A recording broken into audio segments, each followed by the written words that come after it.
le remaniement est où? Au contraire, on a cru faire plaisir au peuple en faisant sortir Cavaliere et son épouse et son clan. Ce qui est arrivé à Cavaliere va vous arriver tous le moment venu. Ça me fait penser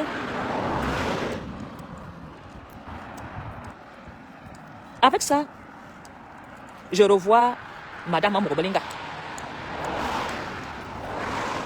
Je revois Nathalie, Madame Amouroubelinga, comment elle s'appelle encore? Mélissa Amouroubelinga, qui a fait l'interview chez Ndorbizi. Vous savez, Amouroubelinga est l'homme le plus convoité d'Ongole et Ondo. Toutes les femmes veulent sortir avec Amouroubelinga parce que les femmes adorent les hommes audacieux, violents, bandits, voyous. Les femmes aiment les sensations fortes. Même Amouroubelinga étant en prison, drague une femme, une maman maintenant, elle va accepter. Donc, je veux dire que j'ai écouté, normalement j'avais dit que je ne parlais pas de ça, mais je veux en parler pour sensibiliser ceux qui sont dans le régime, qui pensent qu'ils sont forts. Mélissa a goûté à l'expérience. Elle vous a fait part. On a trouvé que Mélissa n'a pas de communication. Mélissa devra se taire. Non. Mélissa, merci. Je te félicite. Tu as parlé avec ton cœur. Tu étais vrai. Tu as dit la vérité. Une fois, j'ai été voir un prisonnier politique. Sa femme était au Sérac. Une fois que ton mari est en prison, tu n'as plus d'amis. Tu n'as plus de visites. Les portes te sont fermées. Alors, Mélissa n'a pas été la femme d'Amourou parce qu'elle est jeune ou belle. Non, on reconnaît bien Mélissa. On a tous grandi ensemble. Samé Foulan. Son père était notre fierté au quartier. Il y avait lui, il y avait Ballon d'Oie. Il y avait aussi colonel capitaine Akwa. Il y avait aussi monsieur Akwa qui était pilote. Et c'était un nombre de 4 ou 5 au quartier qui faisait la fierté des papas puissants du quartier. Et Mélissa a grandi comme tout enfant d'un parent militaire sévère où dans le quartier, les frères ont toujours préféré qualifier Mélissa de sœur que de copine. On avait peur de son père parce que le père là ne rigolait pas. Donc, je pense que quand vous dites que Mélissa bavarde beaucoup, Mélissa tire la sonnette d'alarme à ceux qui pensent que comme vous êtes dans le système de la force, quand le régime va tomber, elle va croiser le pied et là aussi elle fera la tête. Amouroubelinga a épousé une jeune fille parce que les mamans là, c'est des femmes qui ne sont plus vraies. Quand tu épouses une maman, elle est manipulatrice, elle cache le jeu, c'est déjà une qui est rusée. Et Amouroubelinga le sait. Amouroubelinga ne pouvait pas prendre une maman comme épouse. Si Amouroubelinga a pris Mélissa comme épouse, déjà de un, parce que son père était celui qui s'occupait de la sécurité d'Amourou. Et Amourou a vu Mélissa grandir ensemble, on est tous du quartier. Amourou connaît bien l'éducation de Mélissa. Que Mélissa est une enfant qui cherche juste un papa doux. Et Amouroubelinga sait être doux quand il est amoureux. Il sait faire grimper les chiffres quand il est amoureux, mais ne trahit pas. Si Amouroubelinga prenait une autre fille comme épouse, ouais, on n'en parlera plus. Amouroubelinga a bien misé, c'est celle qui mérite sa place auprès d'Amourou. Donc, Mélissa, vous avez vu au début de leur relation, Amouroubelinga se prêtait au jeu sur TikTok. Il se sentait vivre. Amouroubelinga se sentait dans la jeunesse de ses 15 ans, où la fille l'apprenait à porter les lunettes, à mettre des chaussures Hermès, à soigner son image, à flatter la population, à l'aimer. Mais comme nous les petits, nous sommes jaloux, méchants, les gens n'aimaient pas que Amouroubelinga avait une jeune fille et il était heureux, content. Quand Mélissa est entrée dans la vie d'Amourou, elle n'a pas cherché le pouvoir. Elle n'a pas cherché à être influente. C'est une jeune fille discrète. Elle a juste cherché à jouer le rôle de madame et à se taire. Elle n'a pas cherché à dominer. Elle n'avait pas d'enfant en charge pour éliminer Amouroubelinga et rester veuve joyeuse. Non. Elle n'a pas cherché à chasser les autres. Elle a juste cherché sa place. Elle a accepté le rôle de troisième femme, sachant très bien que quand tu entres dans la polygamie, une autre peut venir. Alors, quand elle vous dit qu'elle était surprise de voir que dans sa propre famille, les gens ont dansé après l'arrestation d'Amuro. C'est ce qui se passe partout. Une fois que tu prends l'avion pour aller en paix, ce sont tes propres cousines, cousins, oncles, tantes qui deviennent ton problème. Ce sont tes propres frères qui mettent le clou dans ton verre parce que tu as eu le visa. Donc, dans le Cameroun, nous sommes remplis des aigris et des tueurs en série dans nos familles. Donc, ce que Mme Mugobelinga Mélissa vous raconte est une vérité. Beaucoup de femmes de ministres qui étaient au CERAC, après que leurs maris ont été transférés à Kondengui, elles ont vu leur statut, les portes leur fermées. J'ai été chez une femme d'un grand qui est à Kondengui comme prisonnier politique. Elle pleurait par terre. Alors que cette femme, quand son mari était, elle était intouchable. Elle m'a dit Apollonie Ngono. J'ai même rencontré certaines anciennes femmes de ministres et autres dans un deuil. Elles m'ont même pas salué.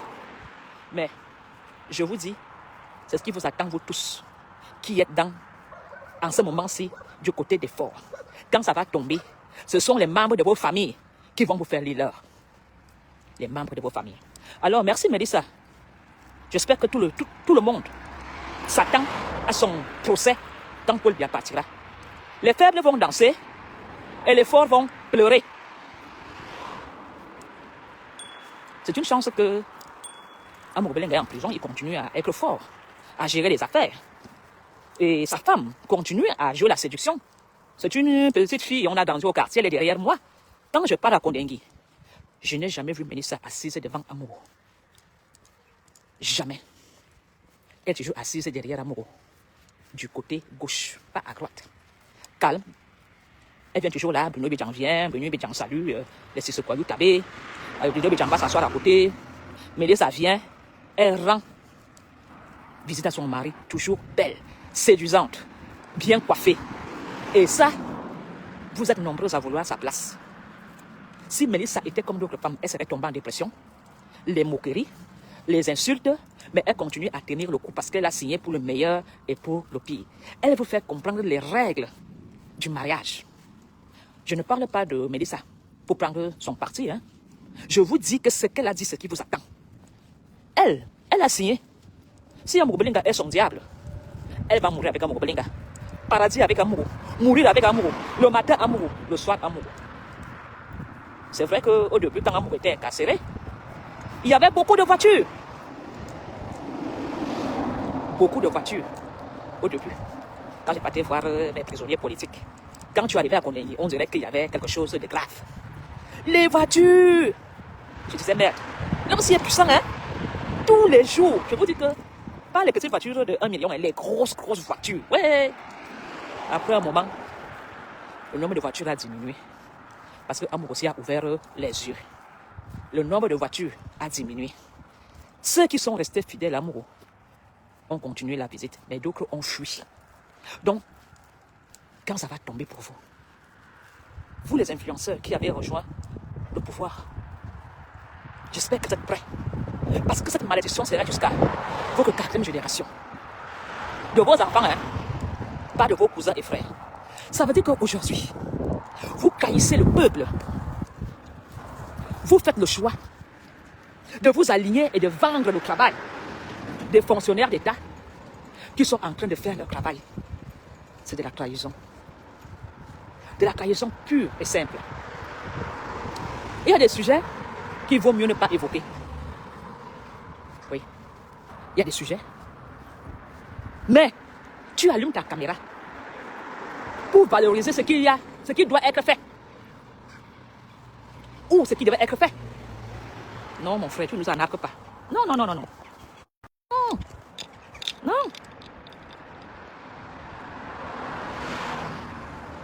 Attendez.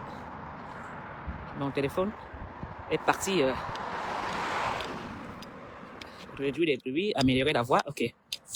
Désolé, je n'ai plus beaucoup de lumière. Ah voilà, c'est bon. L'éducation au Cameroun n'est plus enseignée dans nos écoles. Le civisme. Aujourd'hui, on en parle de la pédophilie au Cameroun, dans les familles chaque famille a toujours eu un pédophile au Cameroun. La montée d'homosexualité au Cameroun, c'est toujours un membre de la famille qui initie un jeune, qui lui donne le goût et qui l'enfonce dans cette voie. Parce que beaucoup pensent que le fait d'avoir des relations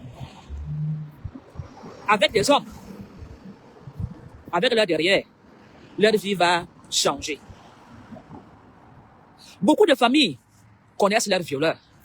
Et j'invite et j'interpelle les victimes d'abus sexuels par leurs parents de dénoncer. À l'époque, on savait que ce n'est que les prêtres blancs, qui abusaient de nos jeunes frères séminaristes. Oui, aujourd'hui, ce ne sont plus des prêtres blancs qu'on a peur. C'est de nos oncles et tontons qu'on a peur. Alors, j'invite les femmes qui protègent leur mari pédophile, parce qu'il y a aussi des femmes qui savent que leur mari est un pédophile dans la famille. Ils font le choix de se taire, parce que le mari est puissant, il est colonel, il est général, il est haut gradé ou haut fonctionnaire, il a de l'argent. Beaucoup de femmes se taisent pour ne pas perdre le statut de Madame X. J'invite les enfants victimes de dénoncer les abus qu'ils subissent dans des couples. Et certains de nos commissaires, nos assistants sociaux, quand les enfants viennent vous se plaindre des viols qu'ils subissent, vous faites toujours des arrangements à l'amiable, où on dit que l'enfant ment, où on dit que l'enfant prend le banga, où on dit que l'enfant veut salir l'image de son père. Dès que le haut gradé donne l'argent au commissaire, on étouffe le dossier.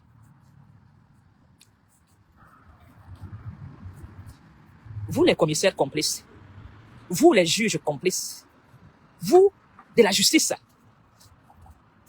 qui faites l'injustice à ces pratiques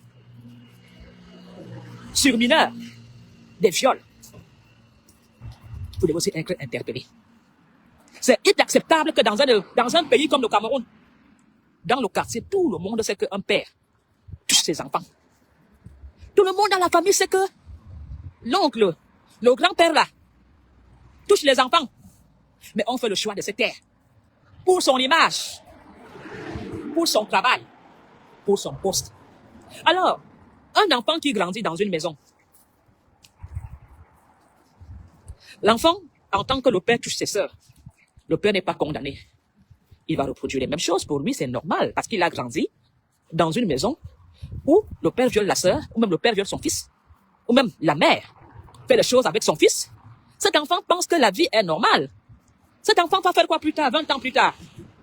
Parce que cette histoire d'attouchement sexuel n'a pas débuté hier dans Ngolé Wondo. Ça n'a pas commencé hier. Je veux prendre un raccourci parce que je suis en route. Partagez s'il vous plaît le direct. Partagez. Partagez s'il vous plaît. Et mettez des cœurs. La sensibilisation doit aller loin. Partagez. Je veux prendre la route au quartier. Ça fait trop de bruit. Partagez, partagez, partagez, partagez. Parce que le fait n'est pas seulement de parler. Le fait, c'est surtout d'amener les enfants à dénoncer leur bourreau. Voilà. Il faut que nous devons exciter les victimes à déposer des plaintes et à dénoncer. C'est pas seulement de parler aux réseaux sociaux, de faire une émission dans une télévision et on arrête le sujet. Je dis, et je le répète, les pratiques d'attouchement sexuel, d'abus sexuels sur mineurs, sur enfants, n'a pas commencé hier à Ngolé Wondo, dans mon village. Nous tous, nous savons et nous connaissons les auteurs qui ont gâté les enfants dans les familles. Mais nos parents, grands-parents, ont toujours tout fait pour étouffer l'histoire, parce que les auteurs pédophiles des familles, c'est toujours les personnes qui ont le pouvoir et l'argent et qui s'arrangent toujours à donner un peu l'argent aux misérables chefs de famille. On a vu le cas de Saint-Désir à Tango, qui a eu des enfants avec sa fille. L'inceste est à Yaoundé.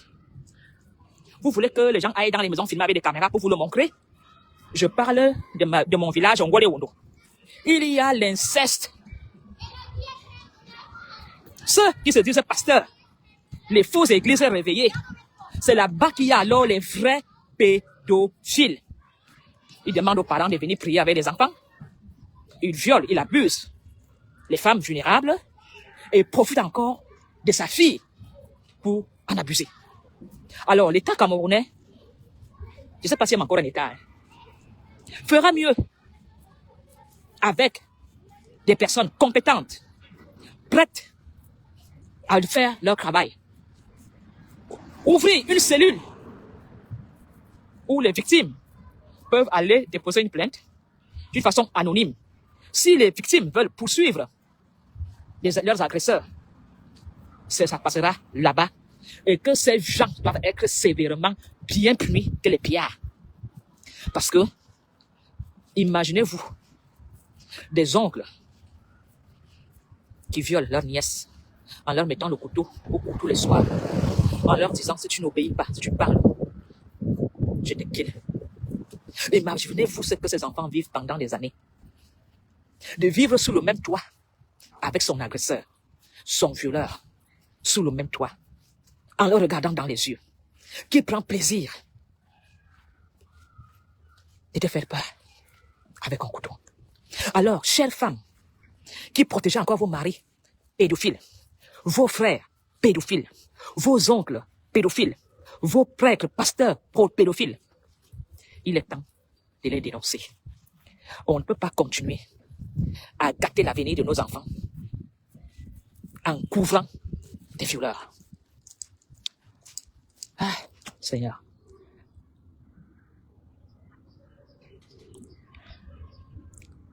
Pourquoi nous sommes arrivés à ce point dans le Cameroun? Le Cameroun est devenu, on dirait, on a ouvert la porte de l'enfer au Cameroun. Nous n'avons jamais eu autant d'assassinats, de crimes posés par des Camerounais sans crainte de Dieu. Quelqu'un se lève un matin, vient chez toi et prémédite, te ôte la vie. Pourquoi? Posons-nous des questions.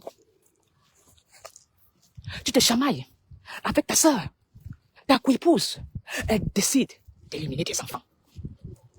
Tout ça parce que nos dirigeants ont décidé de faire ancrer les esprits maléfiques dans le Cameroun pour avoir le pouvoir. Les portes de l'enfer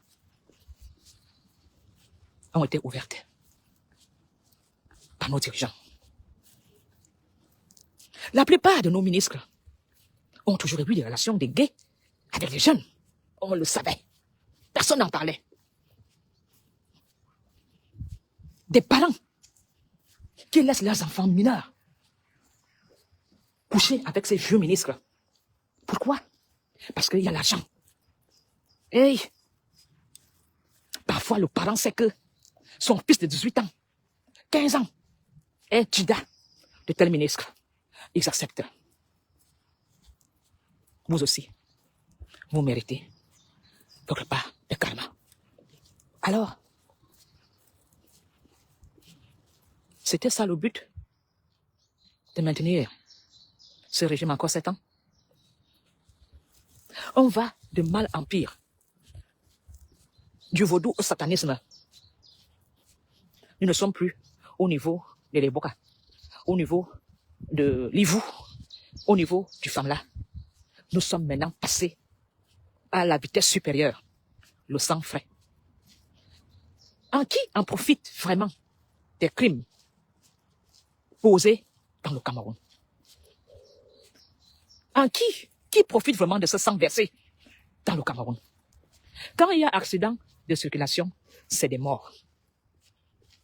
Quand la vie est ôtée à une personne, c'est horrible.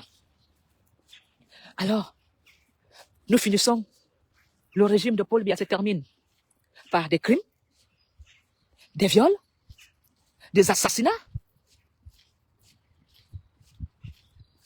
et la crise économique, crise politique. Ma foi, c'est toi, quelques minutes. Je vais profiter. Voilà. Quelle fin? Il y a 7 ans, c'était vraiment la fin de Paul Biya.